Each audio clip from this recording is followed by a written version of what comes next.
But after Black Panther Hey, talks Tim? to a bunch of previous Black Panthers in the land of How long before you think they realize that we piped a variant into all their pre-rolls? I don't know, but we are gonna ride it out. Yeah, we are.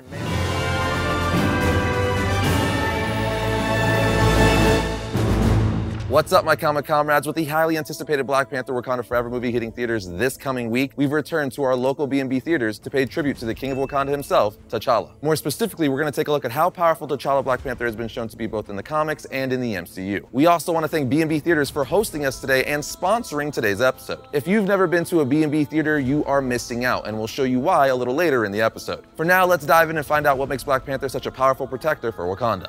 Let's start with a general overview, because whether you're talking about the comic version of TChalla or the MCU version played by the late great Chadwick Boseman, he is the leader of the most advanced civilization on Earth, and as such, one of the top intellects and fighters in the Marvel Universe. In the comics, he's a member of the Illuminati and a longtime Avenger. This dude is an all-around badass. Black Panther draws his power from the Panther god Bast, and through that connection, he gains every ability from all the previous Black Panthers before him. Their knowledge, wisdom, strength, and any other ability previous Black Panthers may have had. But it doesn't stop there. T'Challa can also communicate and talk to the spirits of these ancestors when he is in need of their guidance. To push that a step further, a lesser known fact about the Black Panther and his abilities is that one of his monikers is the King of the Dead, because through his connection to Bast, he could actually wield control over the dead. To give you an example, in issue 7 of the 2015 Secret Wars title, we see Black Panther basically tell Reed Richards and Namor that he had a plan to attack God Emperor Doom that didn't involve using the Infinity Gauntlet, which he was wielding at the time. That's a major feat on its own that we'll address shortly, but Black Panther's plan here becomes particularly crazy once you realize that during the Secret Wars story, Dr. Doom was imbued with the powers of all the Beyonders, making him one of the most powerful beings in the multiverse. But after Black Panther talks to a bunch of previous Black Panthers in the land of the dead, we see that T'Challa's plan is to travel to an apocalyptic wasteland of sorts overrun by zombies, then use his kingly status over the dead to command a zombie army to attack Dr. Doom and his forces. When he does, the zombies literally answered him by saying glory and honor over and over again. Like I said,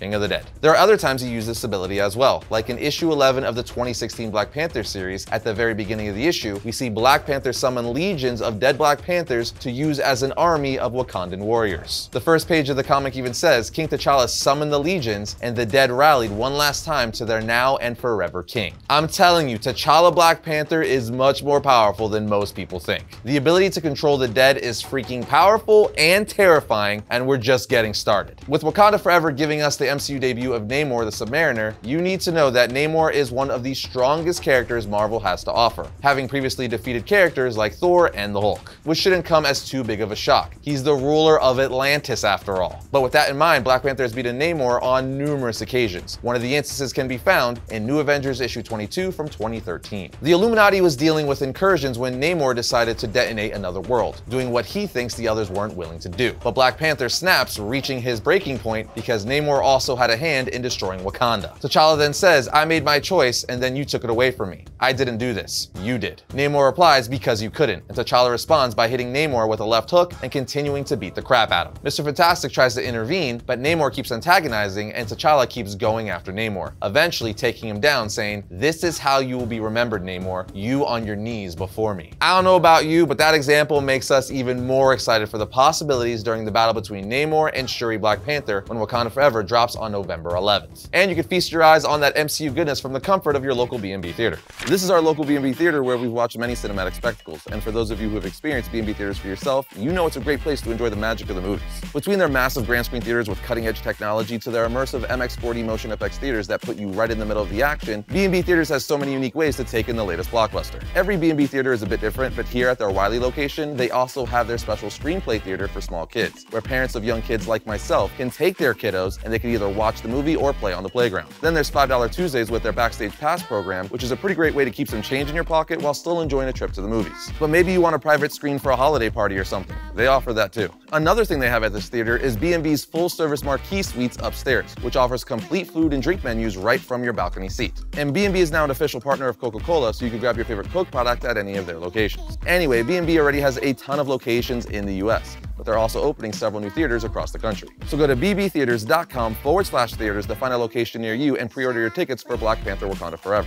It'll be a great night at the movies. Now, taking down Namor is a feat in itself, but Black Panther really proved he was a force to be reckoned with right from his first appearance in Fantastic Four issue 52. In this story, he soloed the Fantastic Four, easily defeating the Human Torch by outmaneuvering him and tricking him into a fireproof trap. He then used sleeping gas embedded in his fingertips to knock out Sue Storm and attack the Thing, simply beating him in hand-to-hand combat. He actually overpowered the Thing, the muscle of the Fantastic Four, then finishes the fight by besting Mr. Fantastic. To add another powerhouse bested by Black Panther, he's also taken down Mephisto, one of the most powerful supernatural beings in the Marvel Universe. T'Challa literally had Mephisto begging for mercy, and it all went down in issue 5 of the 1998 Black Panther title. During a confrontation between the two, Mephisto had T'Challa by the neck when he says, "What treachery is this?" Black Panther replies, "No treachery, demon. You wanted my soul? Take all of it, for my spirit has been forever joined to that of the Panther God." Mephisto drops him saying, "Nonsense, tribal superstitious claptrap. There is no Panther God. I'd have known it," as Panthers start to surround him. T'Challa then says, "Mephisto, you did know it. You just dismissed it. You said you've observed me all my life. If that is true, then you were there during my rite of ascension." He grabs Mephisto's dreads and continues to say, "My ancestors are the most noble souls that have ever walked the earth, and my soul is forever entwined with theirs. My soul is yours now, which means you must take us all." Overwhelming Mephisto as the Panther spirits surrounding him begin to attack. Mephisto yells, "Back, back I say, no more. I cannot contain so many souls." But Black Panther just says, "A deal is a deal, Mephisto." Mephisto screams, "They will destroy me," but Black Panther, like a boss, just replies, "Unfortunate." So even the devil himself has taken a beating at the hands of Black Panther. But T'Challa just isn't powerful in that he can defeat powerhouses like Namor or Mephisto. As I mentioned earlier, he also has a genius-level intelligence that rivals the intellects of Reed Richards, Tony Stark, Bruce Banner, and Dr. Doom, some of the most intelligent beings in the Marvel Universe. Case in point, he once invented a device to defeat Thanos on the fly in issue 11 of the Ultimates title from 2016. The heroes were battling Thanos when Black Panther stepped back to think, saying, "They're keeping him busy between them, but that can't last." And on the next page, Panther's team is holding a device while he's working on holograms, and Thanos says, "You think you could trap me with reclaimed junk? I'll burst your petty field like a soap bubble." But Black Panther replies, "I think not, and now neither will you," as they fire the device and Thanos' mind goes blank. Black Panther then says to the team, "We projected a field into his brain that blocked his brainwaves." He says it would have killed any normal being, but part of me wonders if he can die at all. So yeah, Black Panther invented a way to defeat Thanos in the middle of a battle out of junk. And that's just a minor example of T'Challa's high-level intelligence. He also once came up with his own form of science, as we saw in Doom War issue 5, in order to defeat Dr. Doom, who had stolen all of Wakanda's vibranium. T'Challa tells Reed Richards in Deadpool, Doom is both a brilliant scientist and a master of sorcery. For years I resisted exploring magical arts, believing that Doom could be overcome by technology and strategy. That view proved to be inadequate. Since Doom ambushed and nearly killed me a few months ago, I've been exploring the other options. I've developed a new field of science, shadow physics, which combines quantum science with ancient alchemy. All things are connected on the quantum level. This allows for everything from teleportation to entanglement theory. Shadow physics takes it a bold step forward. It allows for the creation of a contained field that is a simultaneous state of non-existence and omni-existence. Those are a lot of fancy scientific words, but in short, Black Panther combined the laws of the quantum realm with ancient alchemy to create a completely new scientific practice, which he called shadow physics, just to outsmart Dr. Doom. That alone puts his intellect towards the top of the Marvel Universe. But what if I told you that Black Panther has also created worlds? You heard me, worlds, as we saw in issue 29 of the 2013 New Avengers title. In the issue, Reed is explaining to other heroes that Black Panther has used the Cosmic Cube to create new worlds, a series of Exodus planets as he called it. Now, of course, the Cosmic Cube creating new worlds isn't all that impressive. Black Panther using the Cosmic Cube in the first place is what's crazy. Not just anyone can use the Cosmic Cube, and the greater the act you try to perform with the Cosmic Cube, the more difficult it is to control. So if any random Joe or even most heroes in the Marvel Universe tried to wield the cube, let alone create worlds with it, they would just die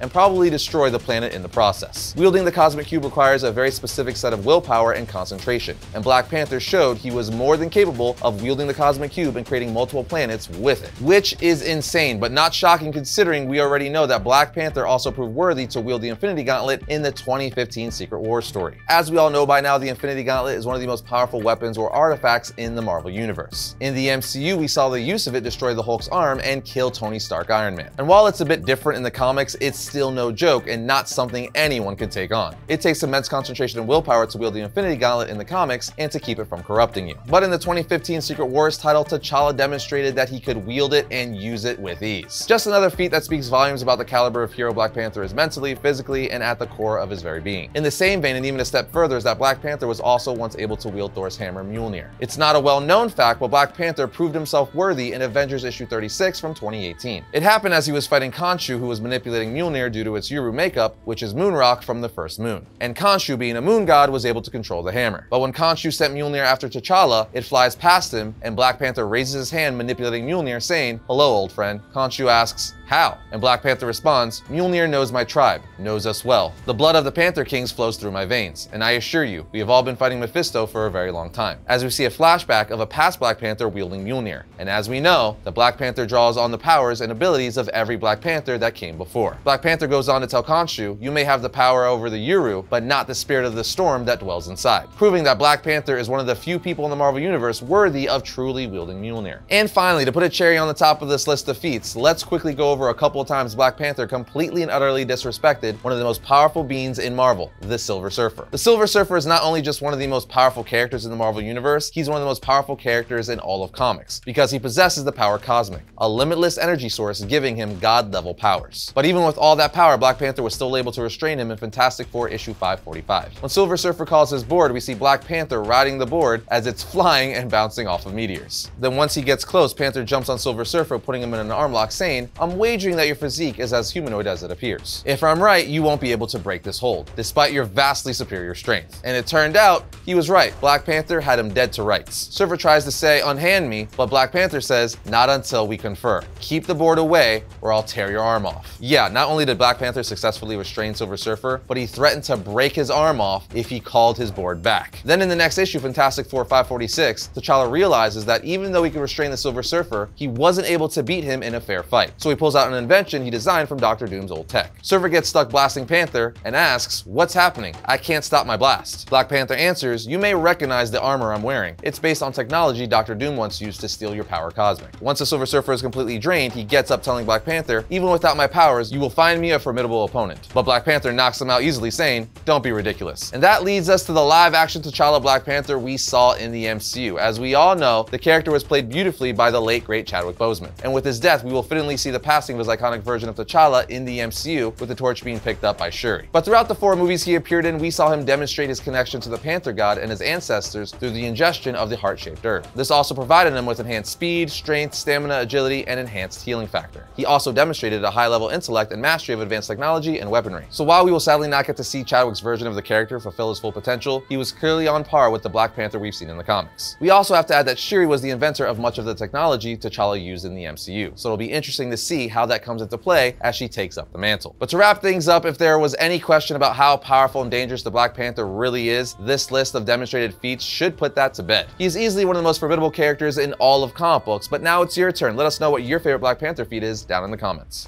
Before we go, we want to thank BNB Theaters once again for hosting us today and letting us have the run of the place. Definitely check out your local BNB Theater for yourself and let them know that we sent you. But if you like today's video, be sure to like, subscribe, and comment. It helps the channel out. But other than that, we'll see you next time when we talk about all things comics.